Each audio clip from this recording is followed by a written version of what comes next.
Hello दोस्तों, नमस्कार। कैसे हैं आप सभी लोग। उम्मीद करता हूं आप लोगों ने भी दिवाली धूमधाम से मनाई होगी।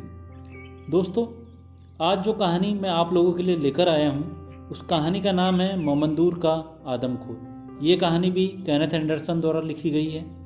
इस कहानी के सबसे इंटरेस्टिंग बात यह है कि जब एंडरसन ने इस आदमखोर बाघिन को मार डाला तब उन्होंने इसकी लाश का मुआयना किया था, लेकिन वो ये पता नहीं कर पाए थे कि आखिर ये बाघिन आदमखोर कैसे बन गई थी, जबकि ये बाघिन पूर्ण रूप से स्वस्थ अवस्था में थी और उसके नाखून और दांत भी सही सलामत थे।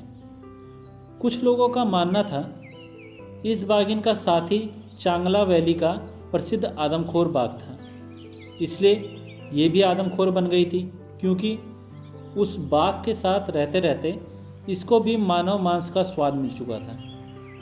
कुछ लोगों का मानना ये भी था इस बाघिन के माता पिता भी आदमखोर थे, जिसकी वजह से इसको भी बचपन से ही इंसानी मांस खाने को मिलता रहा और ये इंसानों को अपने प्राकृतिक भोजन के रूप में देखती रही। खैर, इस बात का कोई ठोस सबूत तो नहीं है, इस बात का तो बस अनुमान ही लगाया जा सकता है। चलिए अब कहानी की शुरुआत करते हैं। इस बाघिन ने पहला हमला जो किसी इंसान पर किया था वो मैं आपको बताता हूँ।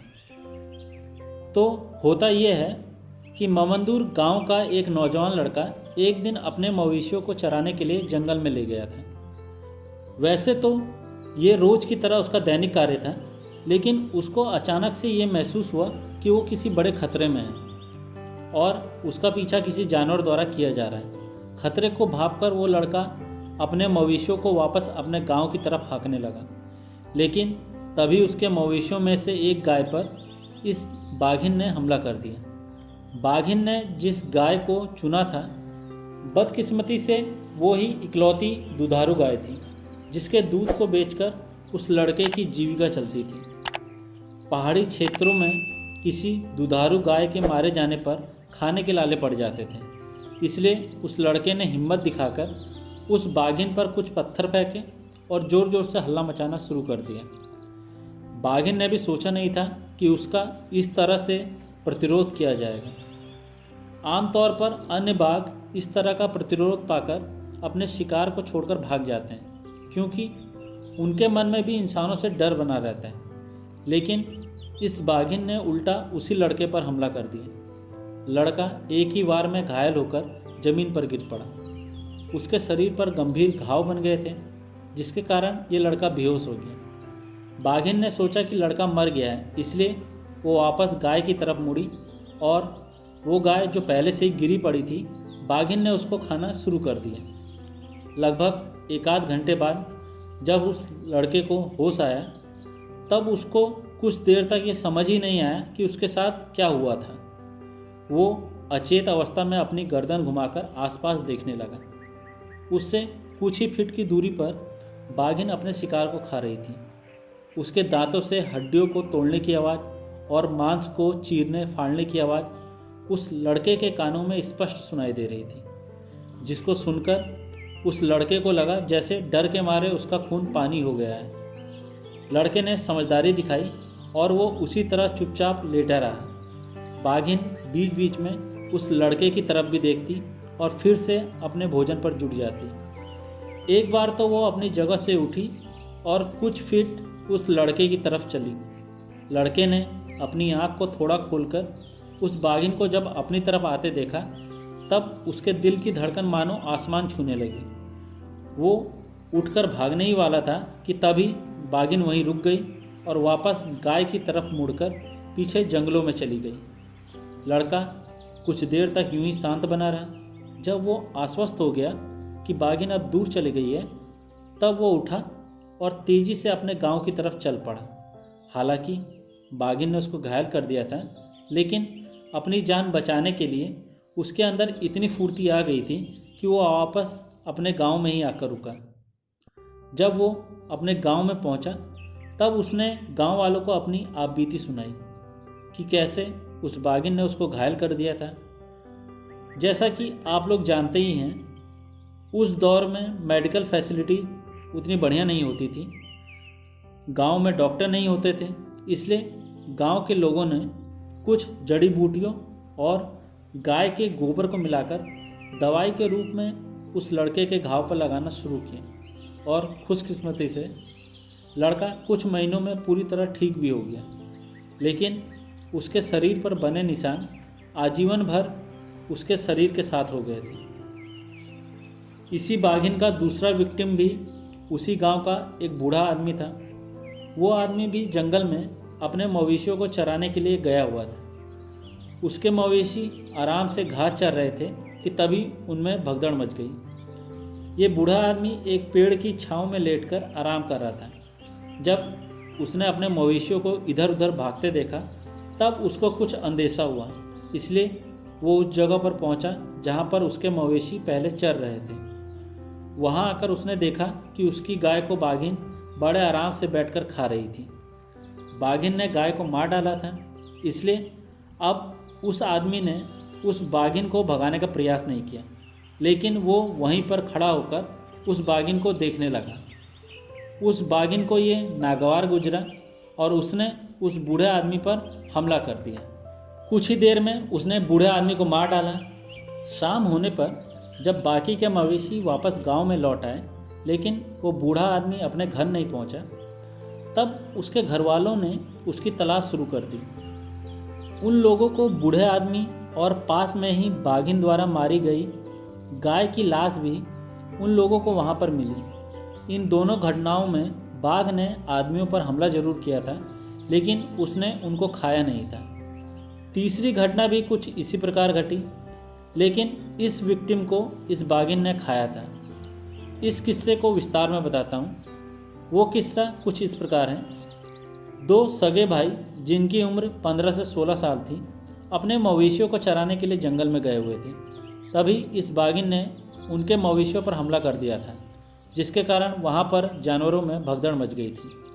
वो दोनों लड़के आसपास ही खड़े होकर अपने मवेशियों को भागते हुए देख रहे थे, लेकिन अभी तक उनको ये पता नहीं चला था कि आखिर उनके मवेशियों में हलचल क्यों हुई है। तभी उन्होंने देखा कि उनके मवेशियों में जो सबसे शक्तिशाली बैल था, उस पर उस बाघिन ने हमला कर दिया था, लेकिन वो उस बैल को नीचे नहीं गिरा पाई थी। वो बैल अपनी पीठ पर उस बाघिन को लेकर उन दोनों लड़कों की तरफ दौड़ता हुआ आया। ये देखकर उनमें से एक भाई ने वापस गांव की तरफ दौड़ लगा दी, लेकिन जो दूसरा भाई था उसकी मानो बुद्धि गुम ही हो गई। उसको कुछ समझ ही नहीं आया। वो डर के मारे वहीं पर खड़ा रह गया। ऐसा लग रहा था मानो उसके पैर काम नहीं कर रहे हैं। जब दूसरे लड़के ने दौड़ते हुए वापस पीछे मुड़कर देखा, तब उसने देखा कि उस बाघिन ने बैल की पीठ से कूदकर उसके भाई पर हमला कर दिया। उसके बाद उस लड़के ने पीछे मुड़कर नहीं देखा और सीधे दौड़ता हुआ अपने गांव में पहुंचा। उसकी सांसें इतनी तेज चल रही थी कि वो अपनी बात गांव वालों को बता भी नहीं पा रहा था। कुछ मिनट बाद जब उसकी सांसें कुछ शांत हुई, तब उसने सारी कहानी गांव वालों को बताई। तुरंत ही गांव वालों ने एक टोली बनाई। वो सभी जंगल की ओर चल पड़े। उन लोगों को उसी जगह पर उस लड़के की लाश मिली, जिसका कुछ भाग उस बाघिन ने खाया था। ये पहला विक्टिम था जिसको बाघिन ने खाया था। इसके बाद तो उस बाघिन ने उस गांव के कई लोगों को अपना शिकार बनाया। एक के बाद एक उसने 5 आदमियों को अपना शिकार बना लिया। उस पूरे इलाके में इस बाघिन ने अपनी दहशत फैला दी थी। लोगों का घर से बाहर निकलना मुश्किल हो गया था। लोगों के खाने के लाले पड़ने लगे। अब वो मवेशियों को चराने के लिए जंगल में नहीं ले जा सकते थे, जिसके कारण उस गांव में अकाल की स्थिति पैदा हो गई। खेतों में खड़ी फसलें भी उसी तरह नष्ट हो रही थी। आसपास के गांव सन्नाटे में डूबे रहते। तब वहां के डिस्ट्रिक्ट फॉरेस्ट ऑफिसर ने एंडरसन को पत्र लिखा। एंडरसन को जैसे ही सहायता के लिए पत्र मिला, उन्होंने उस पीड़ित गांव के लिए अपनी यात्रा शुरू कर दी। उस गांव के पास ही एक लोकल शिकारी रहता था, जिसको एंडरसन पहले से ही जानते थे। वहां पहुंचने के बाद एंडरसन ने सबसे पहले उस शिकारी से मुलाकात की और उसको अपने साथ ले लिया। सबसे पहले वो उन गांवों में गए जहाँ पर उस बाघिन ने सबसे ज़्यादा उत्पात मचाया था। एंडरसन चाहते थे कि गांव के सभी लोग ये जान जाएं कि उस बाघिन का शिकार करने के लिए एंडरसन वहाँ पर पहुँच गए हैं और गांव वाले जितनी भी जानकारी उनको दे सकें वो उनको दे दें। उसके बाद शाम को वो वहाँ के फॉरेस्ट रेस्ट हाउस में रुकने के लिए पहुँच गए। एंडरसन के रुकने का इंतज़ाम उसी फॉरेस्ट बंगले में वहाँ के डिस्ट्रिक्ट फॉरेस्ट ऑफिसर ने किया था। एंडरसन कुछ साल पहले भी उस बंगले में रह चुके थे। अब वो उस बंगले के बरामदे में खड़े होकर कुछ सोच रहे थे, तभी उन्हें पुराना एक किस्सा याद आया। वो किस्सा कुछ इस प्रकार था। पिछली बार लगभग 8-10 साल पहले जब वो उस बंगले में रुके हुए थे, तब वहाँ आसपास के जंगलों में काफ़ी तादाद में जंगली जानवर देखने को मिल जाते थे। वो अक्सर अपनी दूरबीन की मदद से बरामदे में बैठे बैठे जंगली जानवरों को देखा करते थे। इसी तरह एक दिन दोपहर के समय वो उस बंगले के बरामदे में खड़े होकर अपनी दूरबीन से आसपास का नज़ारा देख रहे थे। तभी उन्होंने देखा एक भालू तेज़ी से दौड़ता हुआ जा रहा है और उसके पीछे एक कुत्ते का झुंड दौड़ा चला जा रहा है। जंगलों में जंगली कुत्तों का बहुत दबदबा रहता है। वो बड़े से बड़े जानवर को अपना शिकार बना लेते हैं, यहाँ तक कि वो कभी कभार बाघ और तेंदुए के बच्चों को भी अपना शिकार बना लेते हैं। झुंड में रहने के कारण वो चारों तरफ से अपने शिकार पर हमला करते हैं। ऐसे में एंडरसन को लगा शायद उस शानदार भालू की जान खतरे में है, इसलिए उन्होंने जल्दी से अपनी राइफल उठाई और गिनती से 6 कारतूस लेकर उसी तरफ दौड़ पड़े जिधर भालू दौड़ा जा रहा था। जब वो दौड़ते दौड़ते कुत्तों के पास पहुंच गए, तब उन्होंने अपनी राइफल से एक के बाद एक फायर करके 5 कुत्तों को अपनी गोली से निशाना बनाया। एक के बाद एक जब 5 कुत्ते मर गए, तब झुंड के बाकी कुत्ते वहाँ से भाग खड़े हुए। एंडरसन वहीं पर खड़े होकर उस भालू को देख रहे थे जिसकी जान उन्होंने आज बचाई थी। वो मन ही मन काफ़ी खुश हो रहे थे, लेकिन तभी वो क्या देखते हैं कि वो भालू तेज़ी से उन्हीं की तरफ दौड़ा चला आ रहा है। ऐसा लग रहा था मानो वो कुत्तों का गुस्सा भी एंडरसन पर निकालना चाह रहा था। एंडरसन ने अपनी राइफल उठाई और वापस बंगले की तरफ दौड़ लगा दी। कुछ दूर तक दौड़ने के बाद उन्होंने पीछे मुड़कर देखा तो भालू अभी भी काफ़ी तेज़ गति से उनका पीछा कर रहा था। जब भालू उन तक पहुंचने ही वाला था, तब एंडरसन ने अपनी बची हुई एक गोली को भालू के माथे में उतार दिया। गोली लगते ही वो भालू वहीं पर गिर पड़ा। एंडरसन अब सोच रहे थे कि वो जिस भालू को बचाने के लिए यहाँ पर आए थे, आखिर में उसको उन्हें अपने ही हाथों से मारना पड़ा। उसके कारण उन्होंने 5 कुत्तों को भी मार डाला था। आगे चलकर उनको उन कुत्तों को मारने के लिए इनाम भी दिया गया, क्योंकि उस समय वहाँ की सरकार ने कुत्तों को मारने पर इनाम घोषित किया था। एक कुत्ते को मारने पर 10 रुपये और एक कुतिया को मारने पर 15 रुपये, क्योंकि उस समय उन जंगलों में कुत्तों की तादाद काफ़ी बढ़ गई थी। चलिए अब ये किस्सा यहीं पर ख़त्म। फिर से कहानी पर लौटते हैं। एंडरसन ने उस लोकल शिकारी से 3 भैंसों का इंतज़ाम करने के लिए कहा, जिनका प्रयोग चारे के रूप में किया जाना था। उस आदमी ने शाम होने तक 3 भैंसों का इंतज़ाम कर लिया। एंडरसन ने उन 3 भैंसों को अलग अलग जगह पर बंधवाया और रात को वापस बंगले में आ गए। अगली सुबह उठकर वो तीनों भैंसों के पास गए, लेकिन उनमें से किसी भी भैंस को बाघिन ने अपना शिकार नहीं बनाया था। ना ही उन्हें बाघिन के पंजों के निशान आसपास देखने को मिले। उन्होंने भैंसों के लिए कुछ चारा वहाँ पर डलवाया और जंगल में उस बाघिन की खोज में चल पड़े। दिन भर जंगल में वो बाघिन को तलाशते रहे, लेकिन बाघिन का कुछ पता नहीं चला। शाम होने तक उन्होंने तीनों भैंसों की जगह फिर से बदल दी थी। अगली सुबह भी तीनों भैंसें जिंदा थीं। अगले 3-4 दिनों तक एंडरसन का यही रूटीन था, लेकिन अभी तक बाघिन की कोई खोज खबर उनको नहीं मिली थी। इतने दिन की मेहनत के बाद भी उनको बाघिन के पंजों तक के निशान देखने को नहीं मिले थे। ऐसे में उनको आशंका थी कि शायद बाघिन ने अपनी जगह बदल ली हो और वो किसी और जगह चली गई हो। फिर भी उन्होंने 2 दिन और उसी गांव के आसपास रहने का निश्चय किया।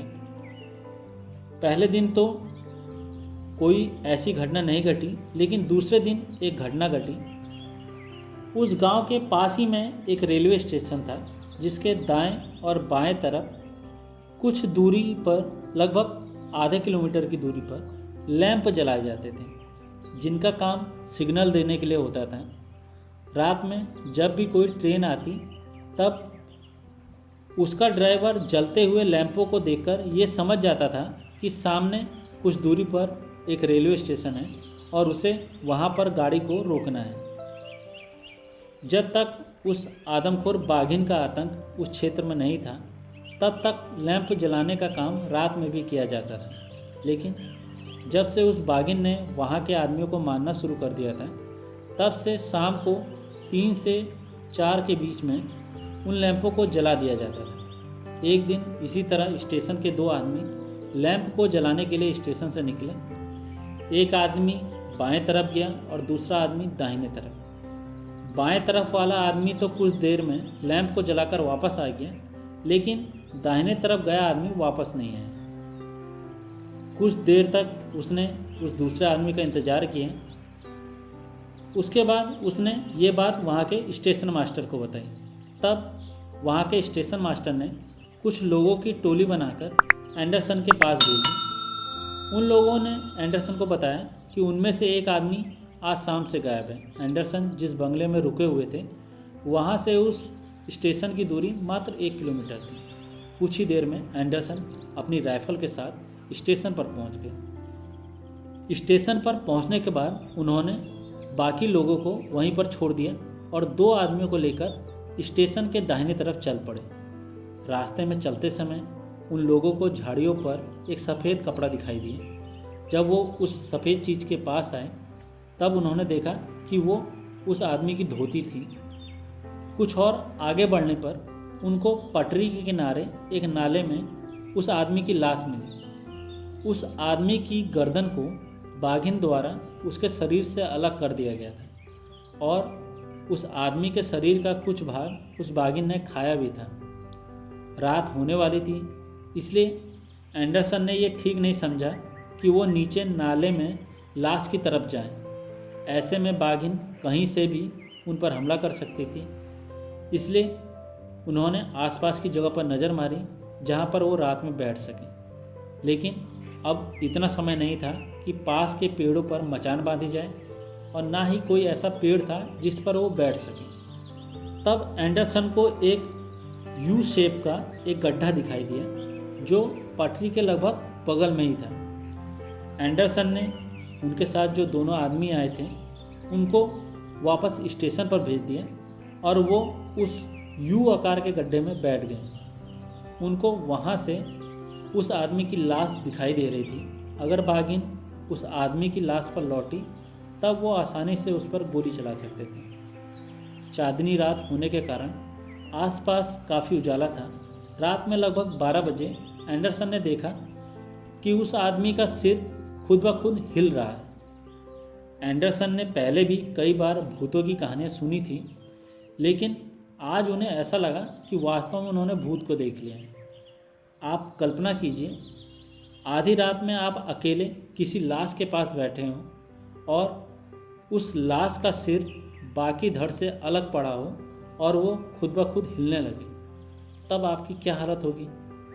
एंडरसन भी ये देखकर काफ़ी डर गए थे, लेकिन वो ये आसानी से मानने को तैयार नहीं थे कि सिर भूत की वजह से हिल रहा है। इसलिए उन्होंने अपना टॉर्च जलाकर उस कटे हुए सर को देखा तो उन्होंने पाया कि कुछ कीड़े उस आदमी के सिर को खा रहे थे, जिसके कारण वो सिर हिल रहा था। उनके जगह कोई और होता तो शायद वो इतनी भी हिम्मत नहीं करता कि भूत की तरफ टॉर्च जलाकर उस भूत का ध्यान अपनी तरफ आकर्षित करे। धीरे धीरे रात बीतती गई। रात के लगभग 1:45 बजे उनको पटरी के हिलने की आवाज़ सुनाई दी। पहले तो वो पटरी के हिलने का कारण समझ नहीं पाए, लेकिन जब दूसरी तरफ से रेलगाड़ी की रोशनी उनको दिखाई दी, तब वो समझ गए कि ट्रेन आने के कारण पटरियाँ हिलने लगी थी। अभी ट्रेन कुछ दूरी पर ही थी। तभी वो अपने गड्ढे से निकलकर बाहर खड़े हो गए। रेलगाड़ी के ड्राइवर ने एंडरसन को वहाँ खड़े हुए देखा तो उसने ट्रेन के ब्रेक मार दिए। कुछ दूर आगे चलकर वो ट्रेन वहीं पर रुक गई और उसका ड्राइवर अपने साथ कुछ आदमियों को लेकर एंडरसन के पास तक चलते हुए आया। उसने सोचा कि कोई आदमी वहाँ पर आत्महत्या करने के लिए पटरी पर बैठा हुआ था, लेकिन ट्रेन के पास आते ही उसकी हिम्मत जवाब दे गई और वो किनारे पर आकर खड़ा हो गया। जब वो एंडरसन के पास पहुँच गया तब उसने एंडरसन के हाथ में राइफ़ल देखी। राइफ़ल देखते ही वो सारा माजरा समझ गया, क्योंकि उसको भी पता था कि उस क्षेत्र में बाघिन का आतंक है। उसने आश्चर्य से एंडरसन से पूछा कि वो इतनी रात में यहाँ पर अकेले कैसे रह पाए। तब एंडरसन ने उसको जवाब दिया कि ये उनके लिए कोई बड़ी बात नहीं थी, अक्सर रात में ही उन्होंने आदमखोरों का शिकार किया था। खैर, ट्रेन का ड्राइवर वापस ट्रेन में लौट आया और वो ट्रेन वहाँ से चली गई। ट्रेन के जाने के बाद एंडरसन ने फिर से अपनी पोजीशन संभाल ली। उसके बाद 2 से 3 ट्रेनें और गुजरी, लेकिन एंडरसन ट्रेनों के आने से पहले ही पेड़ के पीछे छिपकर खड़े हो जाते थे ताकि फिर से कोई ट्रेन ड्राइवर ट्रेन को ना रोक दे। पूरी रात बीत गई, लेकिन एंडरसन का सामना बाघिन से नहीं हुआ। अगली सुबह एंडरसन स्टेशन पर लौटे और उन्होंने स्टेशन मास्टर से कहा कि उस आदमी के परिजनों से कहकर उस आदमी का अंतिम संस्कार करवा दें। एंडरसन अपने बंगले पर लौट आए। वो रात भर के जगे हुए थे, इसलिए खाना खाने के बाद वो सोने चले गए। शाम को जब वो सोकर उठे, उन्होंने उस आदमी को बुलाया जिसको उन्होंने तीनों भैंसों को बांधने का काम दिया था और उससे उन भैंसों के बारे में पूछा। उस आदमी ने उनको बताया कि उन तीनों भैंसों को बाघिन ने शिकार नहीं बनाया था। एंडरसन अब सोच में पड़ गए, क्योंकि इतने दिनों से बाघिन ने उनमें से किसी भी भैंस को मारा नहीं था। तो क्या अब वो बाघिन पूर्ण रूप से नरभक्षी बन चुकी थी? उसको इंसानों के मांस के अलावा और कुछ नहीं चाहिए था। इतनी मेहनत करने के बाद भी बाघिन अभी तक उनसे बचती रही थी। उनको अपना ये अभियान अब मुश्किल नज़र आ रहा था। बिस्तर पर पड़े पड़े वो यही सब सोच रहे थे, लेकिन उनकी आंखों में नींद नहीं थी। वो दिन में सोए हुए थे, शायद इसलिए भी उनको नींद नहीं आ रही थी। एंडरसन को रात में जंगलों में घूमना काफ़ी पसंद था, इसलिए उन्होंने अपनी राइफ़ल को कंधे पर टांगा और चांदनी रात में टहलने के लिए निकल गए। सबसे पहले वो अपने द्वारा बांधी गई तीनों भैंसों के पास पहुँचे। जब वो अंतिम भैंस के पास पहुँचे तब उन्होंने एक चीज़ रियलाइज की। एंडरसन कहते हैं कि वो अंतिम भैंस मुझे ऐसे देख रही थी जैसे वो मुझसे पूछ रही हो कि मेरा कसूर क्या है, जो मुझे इस तरह से चारे के रूप में बाघिन के लिए बांधा गया। एंडरसन के पास इस प्रश्न का जवाब नहीं था।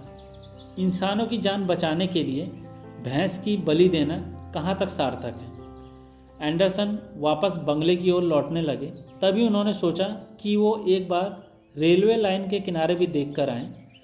एंडरसन को हालांकि ये उम्मीद नहीं थी कि बाघिन वहाँ पर उनको मिलेगी।